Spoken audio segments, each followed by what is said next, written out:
Sanibonani, siyanamukela kuSayinqoba Bitit. Uhlelo noma ubani esihlangene naye lapha ukuze sinqobe izingqinamba esibhekene nazo kuleli gciwane lesandulela ngculaza. Samukela futhi nethimba elisekelayo. Shalom. Namuhla sizokhuluma ngokusoka, lesethembiso esenzakalayo ekunciphiseni amathuba okuthola ingculaza kwabesilisa. Ukuphendula imibuzo ngokuphathelene nokusoka kuyintokozo ukuthi sibe noDokotela Trevor Majoro. Lekai doctor. Reale buga shalom lena lekai. Ntsele khantot. Kothabile rena mina. Lolu daba olulandelayo lusuka ekhaya elitsha eNtshonalanga Koloni.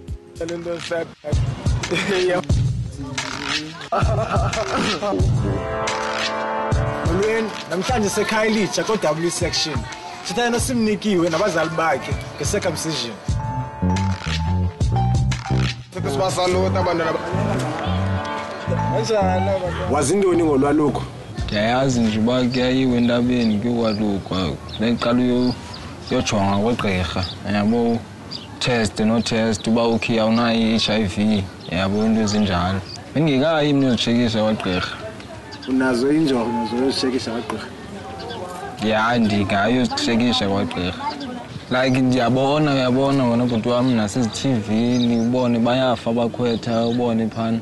So mna ndiyacinga noba indlela yokwazi uzikhusela mna uyabo. Vele ndihambe qha ndiye ekliniki nditheste. Yabo ndizibone uba okay, ndilungekile na uba okay, ndingaya entabeni. Senifotele ekaleni. Njengoba unyana wami ezawukoluka, ndinoloyiko nexhala ngoba zininzi izinto ezenzekayo zokufa kwabakhwetha entabeni. So nyani ke njengoba siye siveke kusithwa kufuneka baqale kwagqirha, mna ndiyayithanda loo nto, andinangxaki. Ngaske nyani ke aqale kwagqirha, umntanam ahlolwe, enziwe yonke loo nto ngugqirha. Then athi ebuya ke ngoba ke nyani izifo zikhona, angeke uyazi. Akukho lula nje uvele umthathe nje uyomolusa engadibananga nogqirha, kuyanyanzeleka kule mihla siphila kuyo. Into eseyisetyenziswa ngokuphakathi leyo yavumelana nabantu, ayiseyilwe lahlobo lokuqala kuthiwe inkwenkwe ivele yokoluka ingakanga ihlolwe uba into imusikulo sayintoni. Kokuqala kufuneka eziphathe kakuhle until ade oluke abe yindoda, and then ke ngoku angarhaqazi, angahambi elala nabantwana abantu. Uba uyalala asebenzise ikhondom. Ikhondom ingaba uyayisebenzisa? Ndiyisebenzisa ikhondom. Kutheni wayisebenzisa ikhondom? Nayo intombazana. Ubuya kwami ehlathini sayisebenzisa ikhondom kwenzela uba ngakwazi ukusuleleka zi-HIV and AIDS.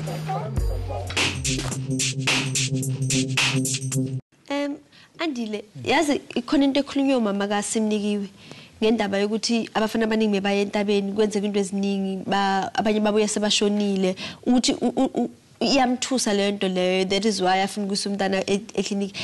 I need another perception yomunye umuntu ukuthi ngizoazi ukunderstand kahle kahle what are the main causes of death umuntu mayenta entabeni.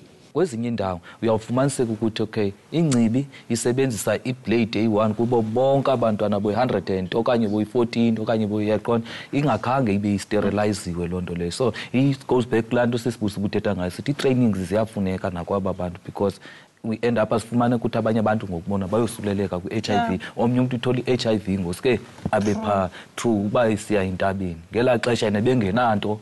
Ukusoka yindlela entsha futhi ebalulekile kakhulu kwezocwaningo lengculazi. Ukusokwa odokotela kunganciphisa amathuba ekutholeni ingculaza kwabesilisa ngamaphesenti angama-50. Kodwa ke akusiyona kuphela indlela yokuzivikela ngokwayo. Abesilisa abasokile kumele futhi basebenzise ijazi lomkhwenyana. Khumbula, zivikele futhi uvikele nabanye. Protect yourself, protect others. Size sibonane ngeviki elizayo futhi. Salani kahle. Bye.